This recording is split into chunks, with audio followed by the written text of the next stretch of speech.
music that I'm making, live shows are the way to go, but I don't get paid when nobody's at my shows.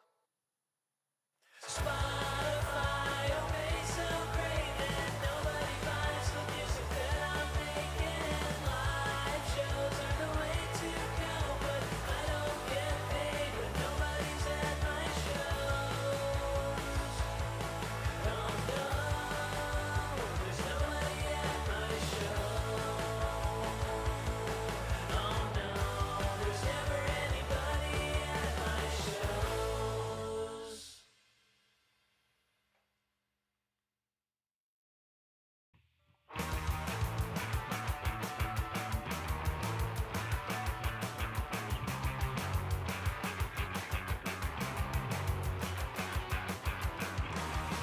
Due to inflation, I am still broke. Mercury is not in retrograde. Turns out I'm just a jerk. I am such an introvert. I don't even want to talk to myself. I get so much junk mail, but it's just my own thoughts. My thoughts.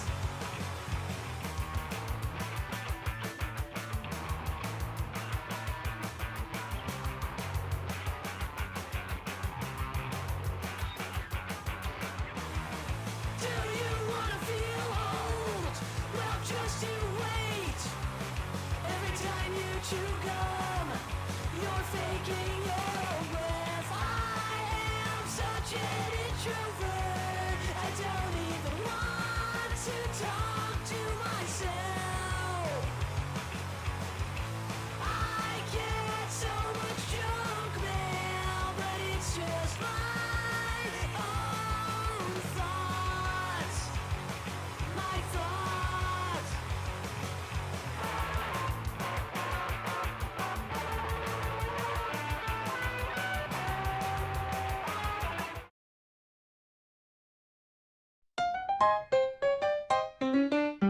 We're chasing comedy, working on jokes, working on bits, seeing what sticks, seeing what stinks. We're chasing comedy, politics and current events, cultural shifts and psychological bents, the daily news, your grandpa's views, conspiracy theories, trending Google queries. Either way, it's all okay. We're chasing comedy. So listen up and we'll lay it all out. Whether you're seeking wisdom or zoning out, have your fill, it's all just for the mill. With Brian and Dustin, and we're chasing comedy. We're Brian and Dustin, and we're chasing comedy. Hi, I'm Dustin Chafin, And I'm Brian Scott McFadden, and you're listening to Chasing Comedy Yay! There it with is. Dustin and Brian, right here on whatever platform we're on that you're listening to it on. Right now it's Spotify, Apple Music, and YouTube. Apple Music, Spotify, eBay, whatever. eBay. It's eBay. You know. Etsy. Are we on Etsy? I think we're on Etsy. Right, Pinterest. I'm on Pinterest. Southwest Airlines. We're playing in elevators. This is going to be elevator. We're on that little screen at the gas station. You know, where you pump your gas. That little screen. Yes. We're actually going to be hold. We got to sign a deal with hold with hold music. We're going to be like if you're on hold with a big corporation, if you call like Aetna or something, that you'll hear this podcast while you're on hold. I like it. Elevator. So you only that. listen to us one floor at a time. So you literally That's get right. 3 seconds of this show. I do That's like right. the elevator podcast. Mhm. I'm on Amazon. My cart. I'm in my cart right now, trying to buy more That's right. products. Yeah. So there was a guy that he posted that he had like a Kobe rookie card, and then or something, and then his neighbors like broke in and stole it. Like, That's really good. it's like you have to be careful what you tell your be treasures. careful what you share. The pirates will come for you. That's amazing. Pirates will come for you. You can't even share like a happy. Sure, nobody wants to come steal my Star Wars Episode 1 action figures. This is a reoccurring theme here. Is the this seems to we be all something. got duped, but that's what they do. You know, Star Wars is genius like that. It's just who would have thought that those movies would have been so bad? If those movies would have been better movies, then the toys would have been a big deal. But Darth Maul, I'm going to get nerd out here for a minute, is the best Star Wars character of all time. He's better than Darth Vader, in my opinion. He's a ninja. Like he can do, Darth Vader cannot do what Darth Maul can do. And the actual guy is like an amazing martial artist. So it's like, that's a great character, but even that is worth like $12, you know? Yeah. Right. it's the best character of all time. And it's still worth, you know, Kobe maybe rookie 12. card, not even close. The Kobe rookie card or the Butcher. I'm going to turn this off. Vinyl is a big deal. Yeah, I'm all about the vinyl. Because vinyl you can find in places. You got to find the key to vinyl. I used to have a show about this, but the key to vinyl is finding a place where they don't know anything about vinyl. And you get some flea market in like Arkansas. Or, do people still listen to these? And you're like, yeah, that's worth a lot of money. I'm going to take that for $9. Yeah. Yeah. That's the key to vinyl, is trying to find stupid people not knowing what they have. That's great. So you take advantage of people's lack of knowledge of a mom and pop situation. Yeah. That's I've never been able to find that though. Everywhere is used albums for $20. You know, albums that probably they pressed millions of. You'd be surprised, you know, sometimes you catch it. Yeah. It is definitely caught on with the antiques market and stuff. There's definitely people know what they're doing, but sometimes you'll find it. I've found stuff that's worth a lot of money at like a Salvation Army and stuff. Because some people are just like, you know, they're not into vinyl, and let's say it's like a estate situation, or they're getting rid of their mother's stuff or their grandpa's stuff, or what, you know, they don't know, they're not into it, so they don't think about it. And so they just drop it off at a place. A place like Salvation Army, and then it's in the dollar bin, and you're like, that's worth $600. But that's pretty. That's But you got to go hunting for that. Like when I go to upstate New York and I see these places that you never go, like upstate New York or any rural area, you go antiques. You know, and let's go antiquing. I never understood like what that was about. Like you go to these rural areas and there's so many industries that are just sell like antiques. I really don't understand the dynamic at play there. Like what? Like I mean, just people. Don't people have antiques in the city? But in the suburbs, whatever, it's like upstate New York. There's just tons of. Let's go antiquing. And I don't even know what the connection is there. I really have never understood what that's about or why that's a thing. Or it's just like Star Wars action figures or Beatles albums. People this is kind of a funny, kind of weird thing, but I think people just have to be into something.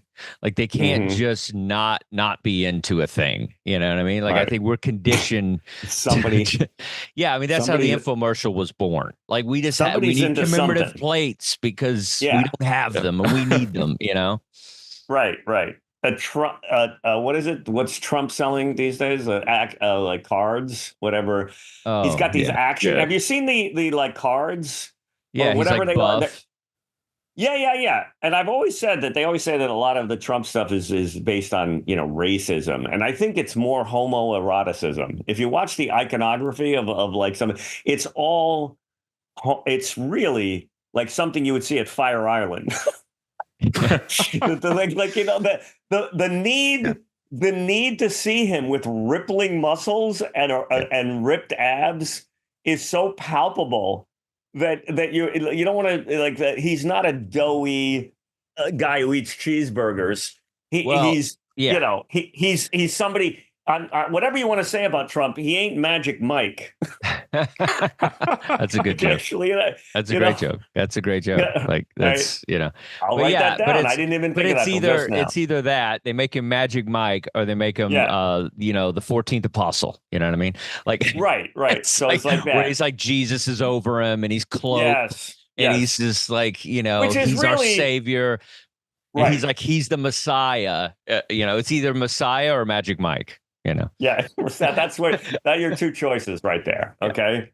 All right. I don't want to say that he's just, a game show host from basically a game show host guy from the guy. Oh yeah, that's the guy from Celebrity Apprentice right there. No, it ain't that. He's not a. I always thought he's a Kardashian. You know, like he's not a. You know, he's not the lead. He's not like leading the country into some great. He's not a Kennedy. He's a Kardashian. That's a problematic reference because it's a KK sound, and it's also you know, but no, but the thing is, you know what I mean? Like Kennedy sounds like it would be. Oh, he's not JFK. You know, he's not, and you don't want to say KKK because that's hack, you know, but something, you know, he's not a Kennedy, he's a Kardashian. But then you think, which Kennedy, Ted, RFK Jr., that's kind of a reference that doesn't go anywhere. So. Yeah, and there's also, what is this boat picture he sent? This is, are we posting? Oh, hilarious! Yeah, they got him as Rambo. So, that's another one. Have him as like, the protector, and that's right. How they see him, as just like this badass. You know, our friend. Do you know Jesse Joyce? Are you friendly with him? Yes. Yeah, great writer, and writes for Kimmel and all kinds of everything comedy. He's pretty much writes for it. I don't know if you saw his latest video, pretty amazing. And it's basically Dave Bautista, who is a tough guy, and he's basically I saw that. The whole video is him just kind of mocking Trump not being tough and how they, you know, make him this guy with those cards and abs, and then they just show him like afraid of an eagle. They show him like the way he drinks water.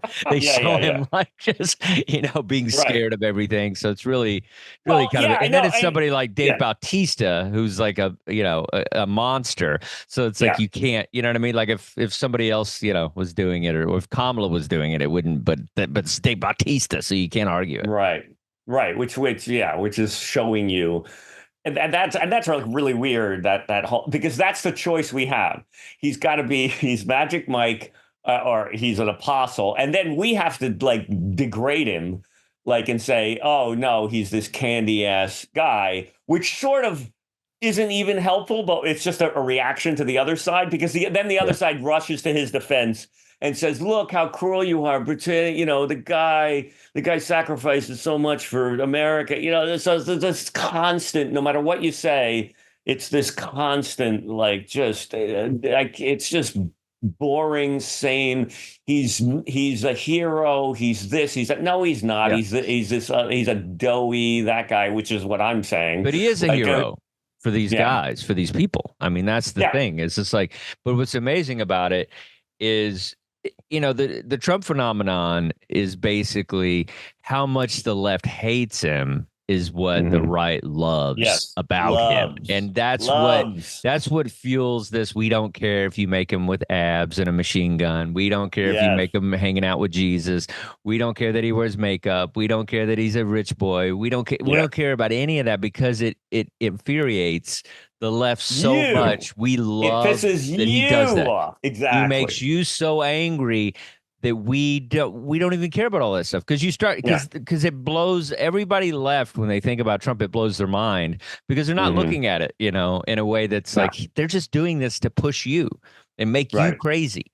And that's, and it makes our side shoot ourselves in the foot by taking positions. Whatever Trump says has got to be wrong, bad, everything, no matter, even if he says anything remotely that somebody, you know, some of the immigration stuff that stuff that Obama would have said, you know, a number of years ago, that like we need strong borders and it become over the border, like all this stuff. But we can't take that side now. We can't even say the things that Obama and Clinton said back in, because and it's absurd, because it just makes us look like we're just we can't take these positions that were standard boilerplate. I mean, Bernie Sanders of all people was one of the most outspoken people about people coming here from other, you know, about having strong borders to protect the American working class. And the right wants immigrants. That's all they want. They just, but for votes, they're going to pretend that they don't. And that's how they get the votes from the people that aren't the business people. But if they really wanted to end immigration, then they would find people who hire illegal aliens, and that is like 60% of the workforce. So they're not going to do that. But it's a circle. They need immigrants to do the stuff nobody wants to do. So there's not some kid out of high school that's going to do half the stuff that these immigrants do. So so it's always going to be this ongoing and thing. Yes, and as a straight white male, I can't blame. As a straight white male in show business, I am precluded from blaming illegal immigrants for my lack of job opportunities. I don't know. Really Fluffy's taking a lot of your work. There's a lot of. Yes, that's true. There's not a white jam. There's not a white comedy jam. I'm just saying. That's what I think I said that on stage. I go like, I can't even use that. It's like if you're in construction. Or instruction, if you're in construction or farming or something, I guess you could say, or you're a laborer or something, you could say that. But I can't go, listen, I'd be way ahead in this business. But two guys in the migrant caravan came over in a fruit truck and got my Netflix deal. That's not going to fly. That's not going to work. It's just not. I don't know. That's a great name for a special, fruit truck. Okay. You know what I mean? Like I would produce that special.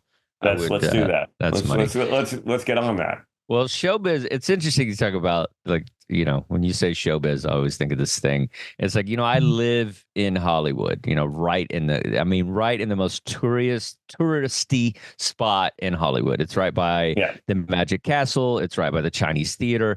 All the stars, people come from everywhere to just take pictures of people's names on a star. And then they have all these, bus tours that go around. And I just started thinking, it is the creepiest thing to think about.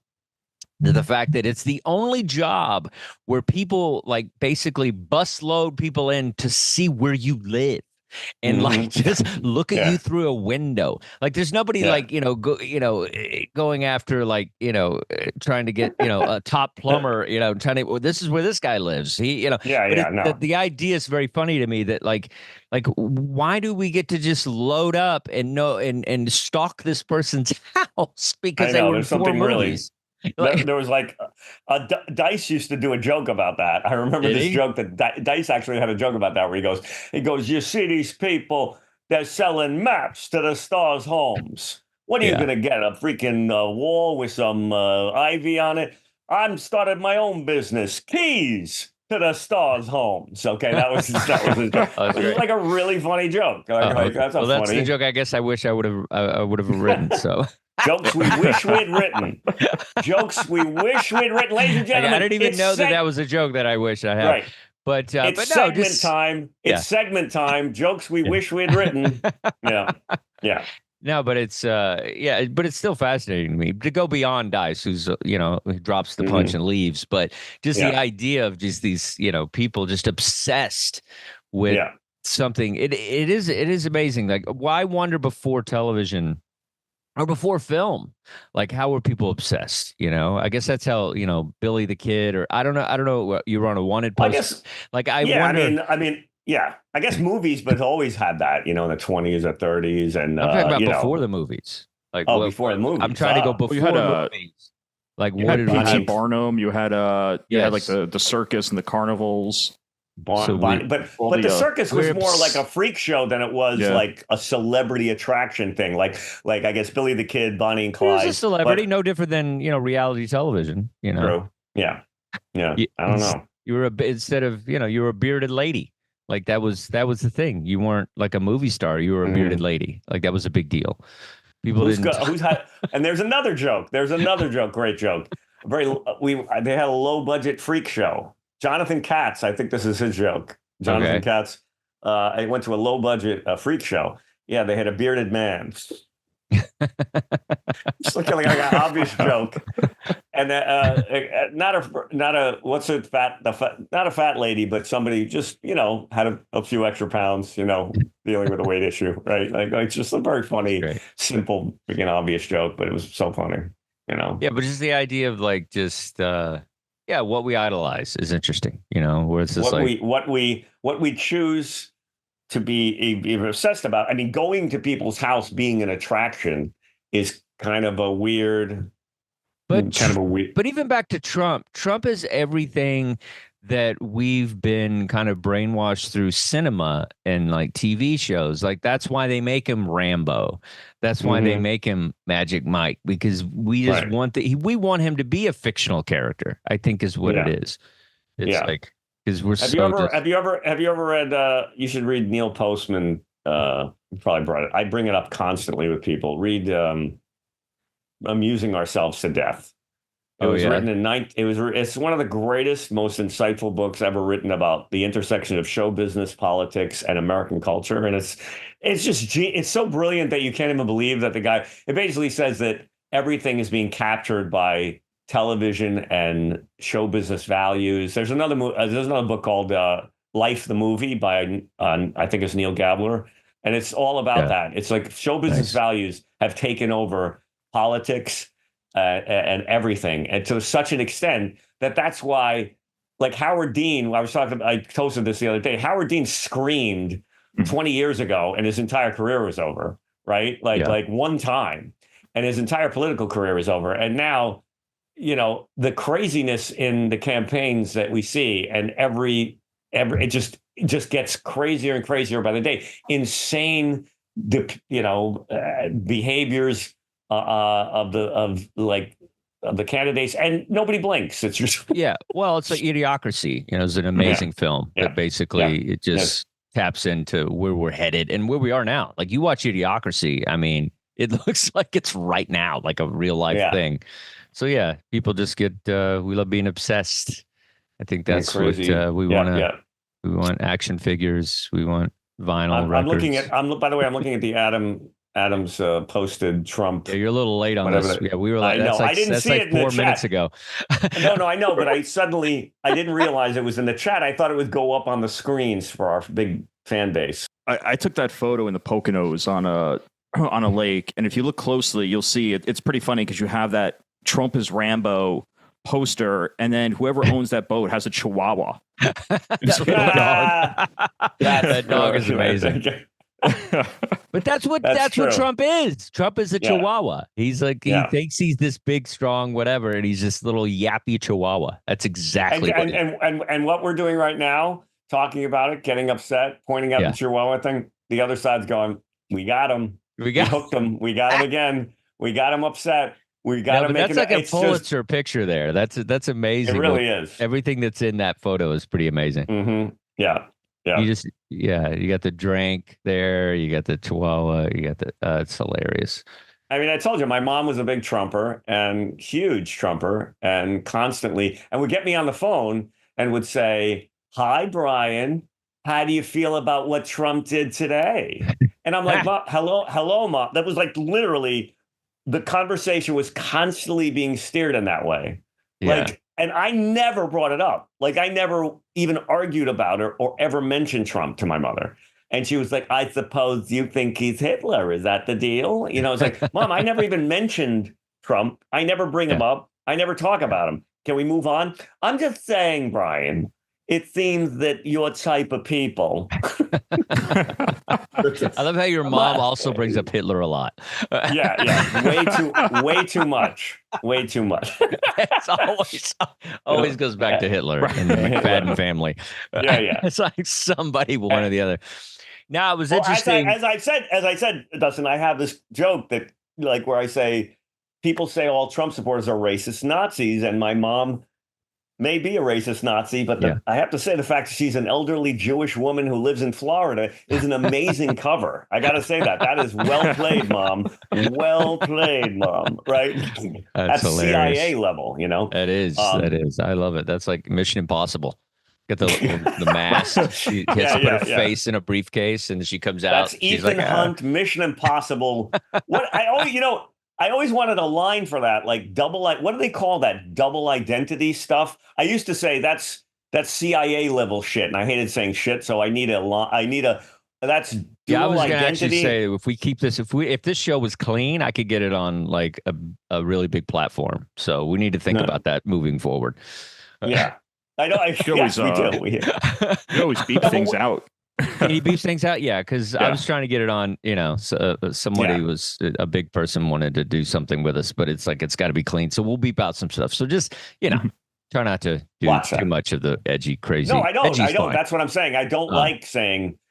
I don't like the fact, even in my stand-up act, that I say shit, and I did it again, and I say it, and I want to get rid of it, but I was like, what's the funny line to say? That's some dual identity, Ethan Hunt, Mission Impossible stuff for right Red there, October, Mom. something. Yeah, I think maybe movie references or something, or maybe, but very like where Mission someone's Impossible. that's a Mission Impossible. Jason But Bourne. no, the word is dual identity or impersonation, or what is it called when you have a spy where he's like a double agent, or dual identity, or a false identity. What the hell? I feel like there's a term that I cannot think of.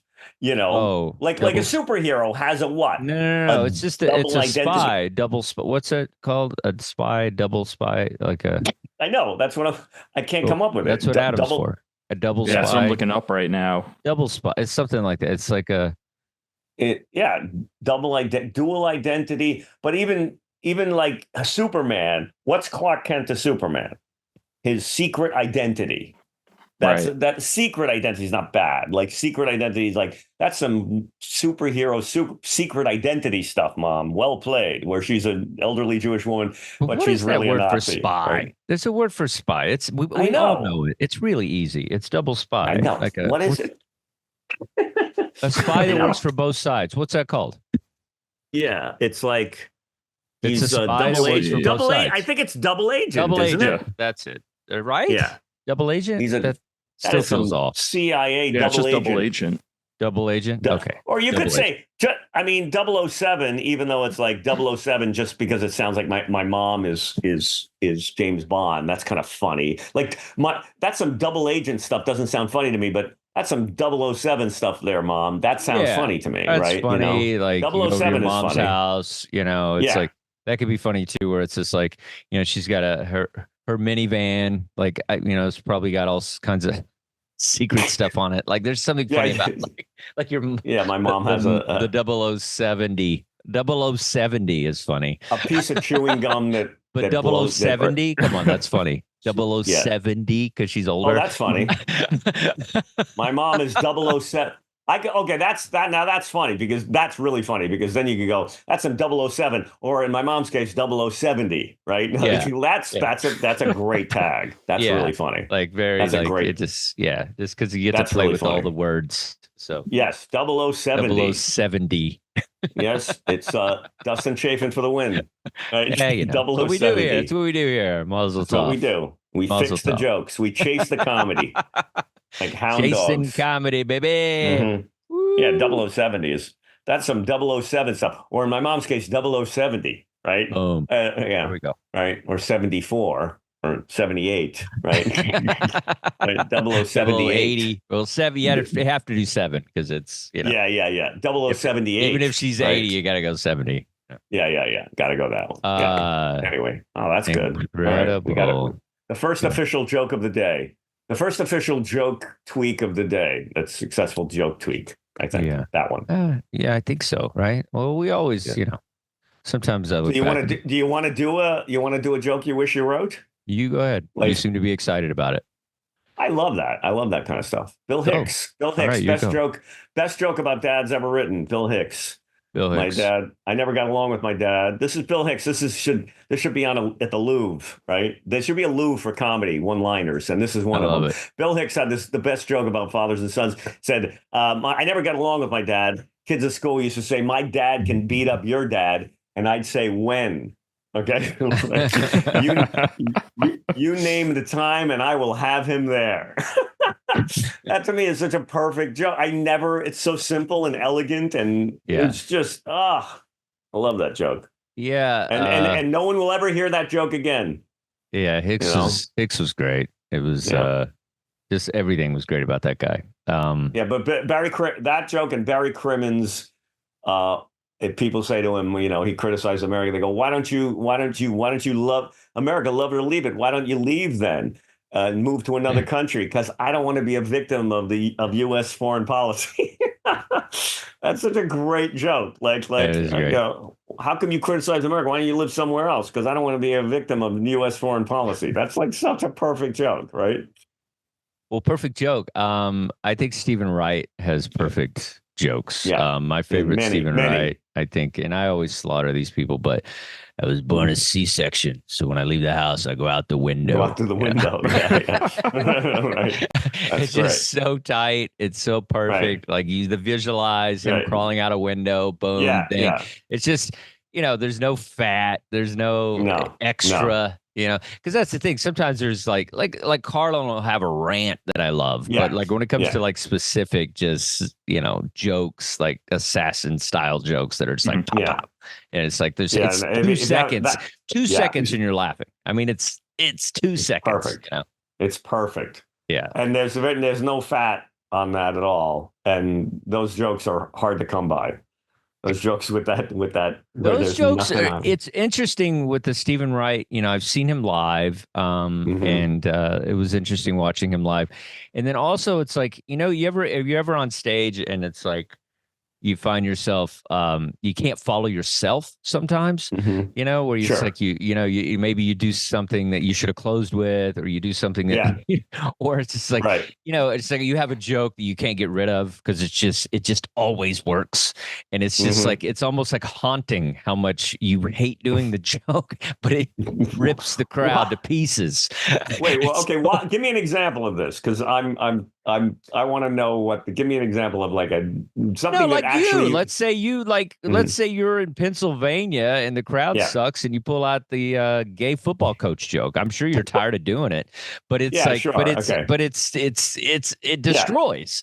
And so it's like one of those jokes where you're just like, it's like I don't, it's like I'm beyond that. I've written so much more, but it's like a joke. I'm just saying it's like, I have jokes like, that I just think I don't want to do anymore. I have the joke about the Jehovah. I dated Jehovah's Witness. We have problems every time she comes over. I won't let her in. Whatever. Boom, boom. It always gets a laugh, and it's like I'm tired. I almost walk through it, but it's like every time I do a set and I use that joke, I don't have the set I want. Like if I break out that joke, then I feel like it's not the set I wanted to have, because I felt like I had to pull in.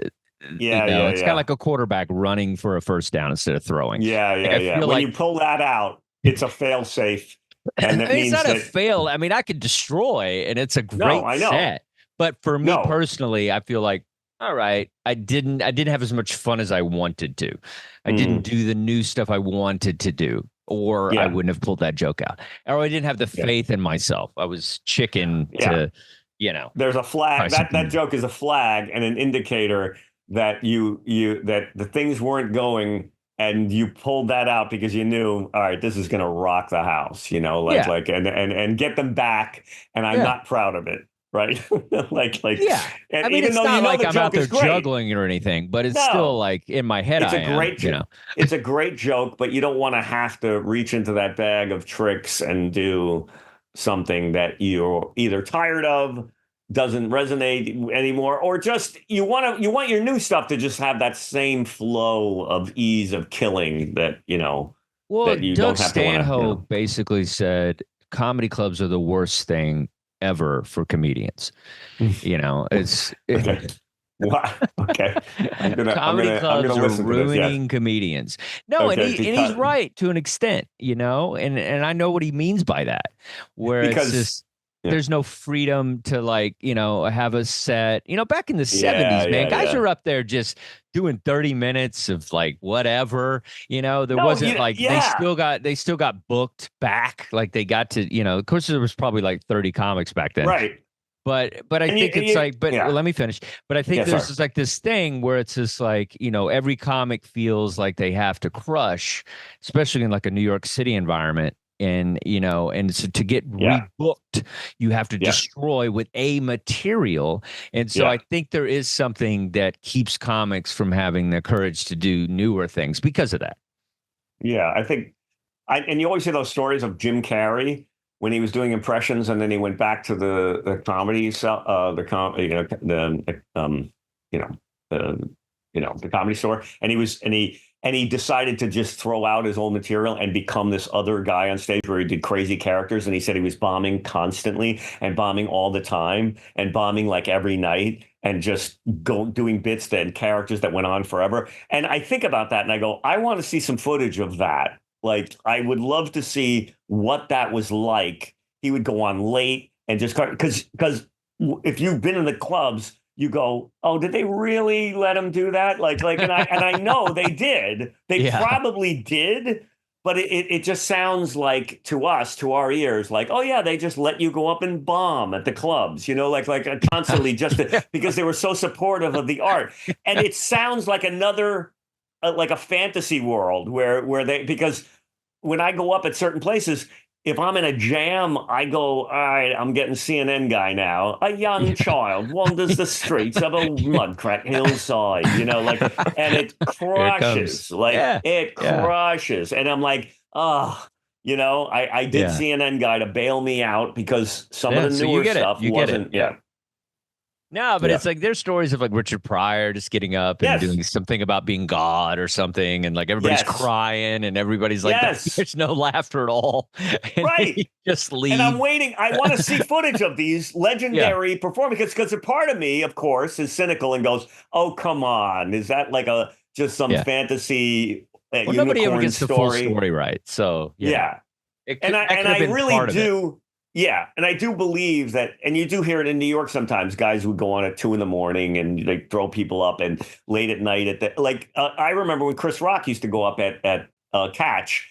They put him up late, and he wouldn't always do well, but he was so funny, and he would have these great jokes, and some of the white audiences weren't that comfortable with some of those great jokes, and I did witness on a small scale some of that, but I've heard that so many times, usually LA based, where they Carrie. I've heard that about Pryor. I don't know about Carlin. I always wonder, like, how did Carlin hone those long pieces? Because I saw some video online of Carlin with a sheet of paper where he was just honing the memorization of those long bits. And it wasn't even like they were doing well, but he was almost reading them. And it was fascinating to watch because he was just getting the wording down of some of those things and working and drilling those down so that every word was like perfect by the time he did the specials. Yeah, I also think it's like the problem with being a club comic, and I am a club comic, and I appreciate being a club comic, and it's the blood and heart of what stand-up comedy is, because these big arena guys and whatever, it's like there's about 10 of those guys, and then everybody else, we're playing your Nana's birthday party, we're playing the late show at the comic strip, everything, like that's whatever. like we're the ones that we're the glue of keeping the stand-up comedy craft together. So I think that's what. However, I do see working with people that have excelled in this crazy environment. I feel there is something that I always have to work on, and that is letting the audience have too much control over how I feel while I'm up there, whether it be like a joke not getting the laugh I feel it deserves, and reacting to that, as opposed to just the Jim Carrey, just churning through it, going through it, knowing that it's funny, knowing that it's bigger, and not letting this sound that we have to have from an audience affect the craft and where we're going with the material. Well, that's the other thing, is like how successful. That's another question, is like how successful you have to be in the industry to have the cachet to be able to get away with that. Like if you go into a club and you just do a new material, and we see Gaffigan goes to Gotham all the time, and he's working stuff out. And he can afford he can afford to not be killing every line. But like some of us always feel like, oh, I'm not at that level yet. I can't get away with that, especially if you're closing, with some into some room, and you've got all this pressure. You go, okay, I want to shove a new bit in here. Oh, I can't, because I'm opening or closing. Like I'm closing. That's a tough. Yeah, that's a tough thing to. Yeah, well, you and I, especially you, but I feel you and I have this thing where it's just like sometimes you get punished for being a good comic. Yeah, true. You And do. it's like, it's so Get. funny. Like I recently I was in Vegas and I did this festival thing, and I went up like fourth or something, and it was like, the crowd was stupid, or it wasn't that great, but Yeah. I was good, and it was Yeah. like the perfect moment in the show, and I was like, rah, Yeah. rah, rah, rah. Yeah. And so then the next show they have me close, and it's like Yeah. 14 comics, and the crowd is Yes. tired, and I'm just like, Yes. why, and then it's like, and then it's like, and then I get, and everybody's expecting this thing, and I'm like, well, I mean, and then I just go into old stuff, and I'm not Yeah. having that energy that I had. No, And so no. sometimes, I hate that. Yeah. I know that feeling. When I'm up third or fourth and not fifth, oh my God, I'm like, oh, that's magic time. it's unbelievable. Right? It's unbelievable. Yes. The best feeling. It's the best feeling. I can throw a few things in. The audience is like, Yes. okay, all right. But then when I'm up Yes. last, it's like, okay, you're the last Here we guy. go. You better crush. And it's like and I'm hammering. And then I go, I got to work this new bit. I got to work this new bit. And so I shove it in. Yeah. And it's like, it's on baby steps. It's taking the baby steps. It's, he's walking. Oh, he fell, like that. The bit is like, oh, he yeah, fell well, you don't down. give it the life because you know that you have to get back to the crush stuff. So Of course. You just give it a little bit of breath, because you kill yourself if you don't at least try something new. But it's a different kind of trying than when you're fourth or third or second or whatever. So it's a different animal completely. And people say, but Brian, can I go third? Well, you're really hard to follow. It's like, you know what? No, learn to follow me. Get good. Well, here's the thing too. Being famous is like always going third, because the crowd gives you they gives you attention, they give you like respect, So it's always like going third, no matter where you're at on the show. That's what I've learned from working with famous people. It's like the audience, and that so they can do that new stuff and without, and they don't worry about the sound, and it's just like, it's just kind of an amazing thing to watch. Yeah, and then you go up and you're, this is these are the little things about comedy, the little mechanics about comedy that comedians know, and nobody from the outside, they go, well, what? Just go up and, just kill, go like it's like, no, every comedy is very fragile with a lot of moving parts, and context is everything. And where you go up on the lineup, the audience is an organism that changes from one comic to the next, and it's a completely different vibe. And you go up third. Oh, wait, that guy just ate it and turned on the crowd and insulted them. Now the crowd's angry. And so there's a delicate more touch that you have to, it's just really, and to us, it's just baked into our DNA. We just react to all of that without even thinking about it. People from the outside see it as like, I could do that. And so that's why it's a craft that gets, the disrespect it gets, because, I mean, stand-up comedy it's like trying to, like, you can't make green without yellow, and that's the thing when you're a painter. So it's like in stand-up comedy, you can't have a set that's, a kill set without this element. And so, people don't, see it that way. They see it as this, like, you're funny. But and it really is. And it really is weird. The whole, I think we talked about this already, but the whole thing about why comedy is the most revered and disrespected art form. It really is. People are like, I can't believe you do that. Like they don't even say that about music. Like they'll say like, oh my God, you're an amazing musician, but people will talk about comedy in this kind of reverential way. But I can't believe you get up in front of all those people. And like, I know, because fear of speaking in public is such a palpable fear for a lot of people. So that's powerful enough. And then there's the added thing that everyone thinks they're funny. Like everyone thinks they have not even that they think they're funny. They think they have a good sense of humor. Everyone thinks they have. Nobody goes, I have no sense of humor at all. People will say I'm not funny, but there's most people who say I have a good sense of humor, and a lot of people don't. And we see those people all the time, and they don't. I know music really well. I have a very versed knowledge of music. I'm a pretty rock and roll kind of guy, cannot play guitar to save my life. And so the thing is, when people see a good stand-up comic, they should look at the guy like he's playing a 12-string guitar. Yes. Like that's how you should look at a stand-up comedian. Not that like, oh, I'm funny like that. Yeah, we make it look like you could do it, but that doesn't mean you can do it. And that's the thing is, Eddie Van Halen used to made it look like you could do it because he was just so having fun. Like all you're doing is this. That's all you're doing. And so how is that hard? You're just doing this. You're doing a lot of this. That's not hard. Yeah. Yeah. And that's how comics make comedy look to the lay people. You know? It's so I think not that they could necessarily do it, but those are the people that come up to you after the show and go, I got one for you. You know, I got one for you where it's a joke that I got an idea for you, you know, like, and it's like, you know, hey, Eddie Van Halen, I got this lick I'm going to teach you. I'm sure he's heard it. I'm sure he's heard it. I'm sure there was one guy that plays guitar at Guitar Center who had like backstage passes and like, it's hey, Eddie, I got one. I guarantee you there was at least 3 guys that did that to Eddie Van Halen. But in comedy, it's like every night. It's like every night there's a guy. Yeah. And they don't treat us like Eddie Van Halen. They treat us like Eddie Money. You know what I mean? Like we don't. We don't even get treated like Eddie Money. Okay, Eddie Munster. Okay, Butch Patrick. We don't get treated like. You know, but Eddie anyway, from Leave It to Beaver. Now I'm aging myself. As if Butch Patrick didn't give it away, right? But I don't know.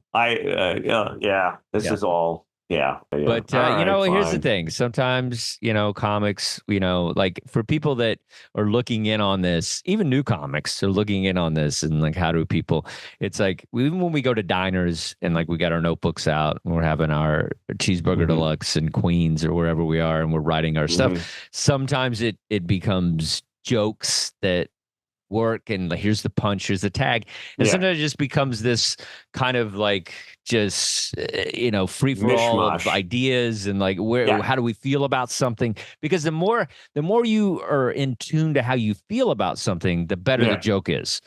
And I think that's what people don't understand. It's not always the punchline.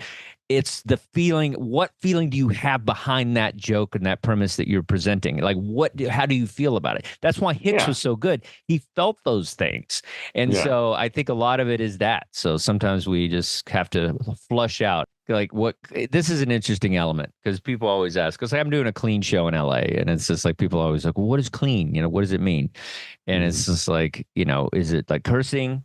Is it subject matter? Because if you say masturbation, but you don't say the F word, is that, clean? Right. It's like there's a mentality. Yeah, it's not. No, but people think that. There's people that really think, I didn't say the F word. What's the big deal? Yeah. But you talk about masturbation, you've tanked your clean comedy show, right? Like you know what I mean? And so you forget that. And there's clean, and then there's antiseptic. I always talk about there's clean, and then there's antiseptic, which is like, clean means few F words and not like dark sexual material. And I think masturbation would go into that umbrella. But then there's antiseptic, which is you can't even make a reference that people ever had sex or anyone even has sex. Like there's the is the ultimate. I just worked Yamava, it's like 4,000 people with Nate. And it was like, one of those crowds where, my mindset is like, you do material that is going to avoid. Basically, I tell people the material is after the show. Would a child ask their parents, what does that mean? And if you're doing material where somebody says, what is weed, or what is a blowjob, or what is whatever, like if you're doing material that's going to make a child ask their parent something, that then I feel it's probably not appropriate. I feel you have to try to kind of fluff it out a little bit in the sense of, I don't know. Interesting. You shouldn't. The parents shouldn't have to sit down and have some crazy conversation about the birds and the bees. You know what I mean? There shouldn't be an intervention. It's a comedy show. Like they should just be able to enjoy it as a family. A family meeting and an intervention after the comedy show should not be necessary. Okay. Say, what is heroin addiction like, mommy? You know what I mean? Like you have to have a little bit of instinct on what it is. It's a lot of comics. The idea of what a clean show is that's a really funny. I mean, funny, but it's just. fascinating because people it's go, interesting. "What's a clean show?" Well, I think masturbation is off limits. F word off limits. Yeah. But okay, but then there's some places where you go. Me and my wife, we made love, we had sex. You could say we had sex. That's okay on a clean show. Like some clean shows. And then there's the cruise ship or whatever. They're doing a Mormon gig or whoever, where it's really we don't even want to know. If there's kids, it's a different show. Yeah, yeah, absolutely. Bottom line. Yeah. Bottom line. Is it all whatever you think clean is? If there's kids and you don't know what that is, then you're not a real comic. If you can't get up there and figure it out when there's a child in front of you, then you got the wrong business. Yeah, we're done. Yeah. Yes.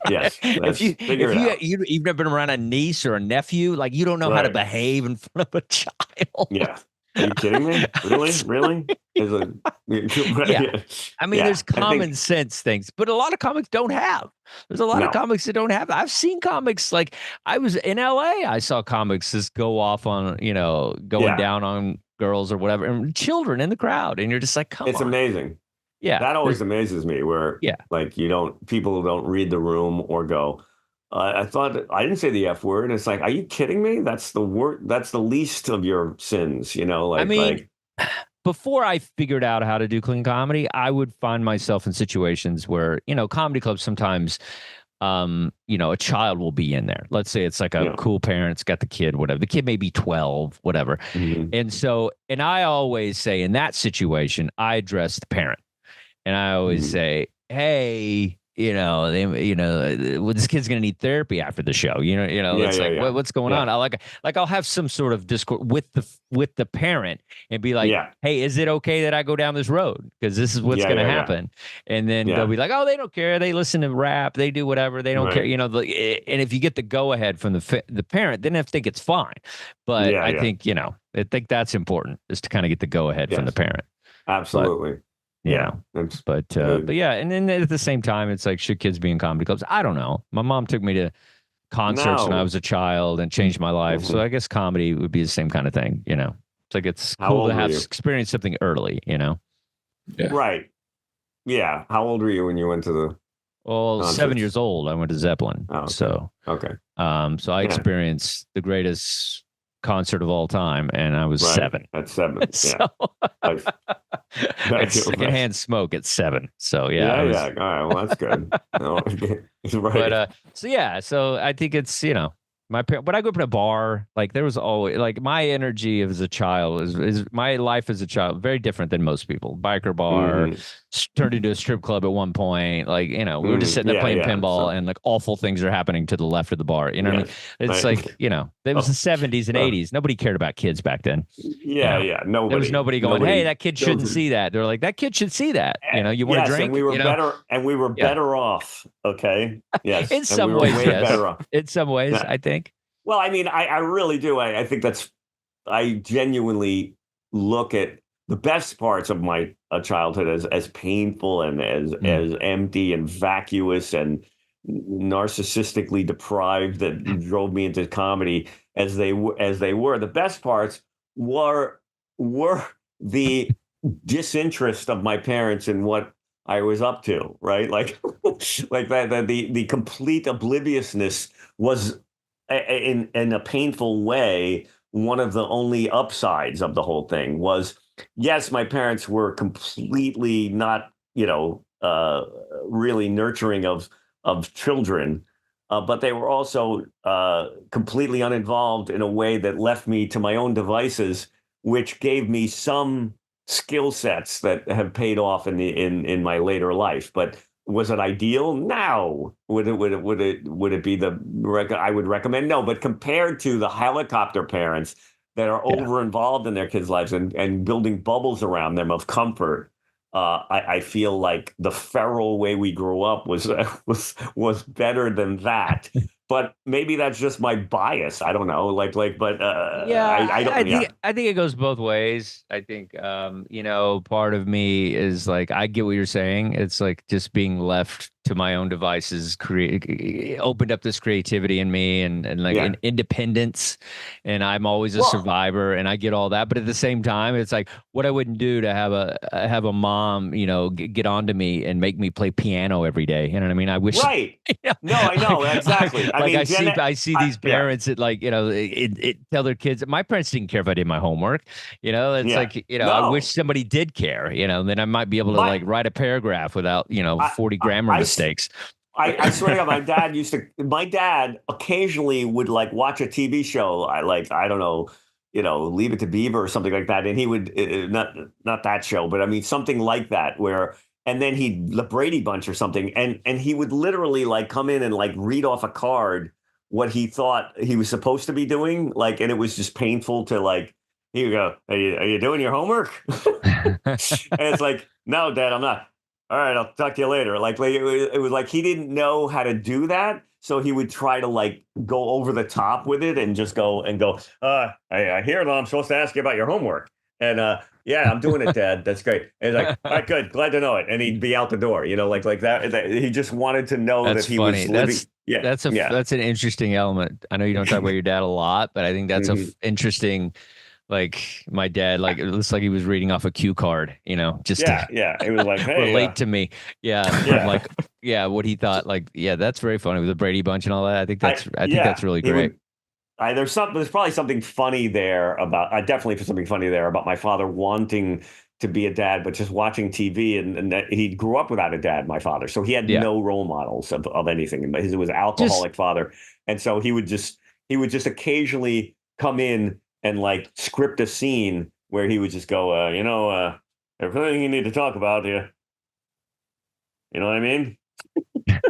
It's like, well, it'd be funny if you had like a classic line. If you had more classic lines from television, that might be kind of a funnier. I know. What would one of those? What would an example? That's. I know what you're saying. It's like you would need a Brady Bunch example. The Beaver. It's tough because these are going to be dated, but at the same time they're kind of iconic in some ways. But like, like something about. It's like something out of Family Ties, but not that show. You'd have to pick the right show. It's not Leave It to Beaver, not the Brady Bunch. It's too cartoony, but it would be something like. Something. What's that? Cosby Show. Something but it would have to be. It would have to be a family show like the Partridge Family, but not that. But something like that where the father would come in. Family Ties. What's the Living Together? I don't like those names that everything mashes together. Different strokes. Like what? Like hey son, you getting your homework done? And you're like, what you talking about, Willis? What you talking about, Willis? What you talking about, Willis? I don't know. Something. There's probably a bit there. Oh, your dad saying "What you talk about, Willis" is funny. Yeah. What you talking? Oh, yeah. My father getting the wrong references. Just doing it wrong. Yeah. Yeah, well, I think that's. I think you got to set with this one. I think you got to set with this one, and like this is kind of like a journal writing and like figure it out. But I think it's really funny. The idea of like, but it's very funny because with me, it's like my parents weren't around at all. And so if they were, it was toxic, and so I feel like with me, it's like I was raised through television. And so I feel like, I was raised by, the Good Times dad, and I was raised by, like reruns antics, and I was raised by John Ritter, like it was so there's something interesting about like all that, but as the parent. So I think if you play with that idea, I think it's pretty great. Something funny there. Definitely something to look at. All right, I gotta go, boys. All right, I gotta chase more comedy. I gotta chase some bookers. I gotta chase some bookers. They won't email me back. That's the Chasing Bookers. That's my other show where I just trash comedy clubs across the country. Get back to me. That's the next show. Chasing Bookers. Chasing Bookers. Chasing bookings That's my new and bookers. Show. All right, folks. Well, this has been a weird one, and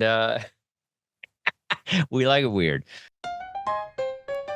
We're chasing comedy, working on jokes, working on bits, seeing what sticks, seeing what stinks. We're chasing comedy, looking for laughs, having a gas. Nothing's off limits, nothing's too crass. See how many Hitler jokes we make? We're chasing comedy, we're two pros. Not in the sense that we whore ourselves out.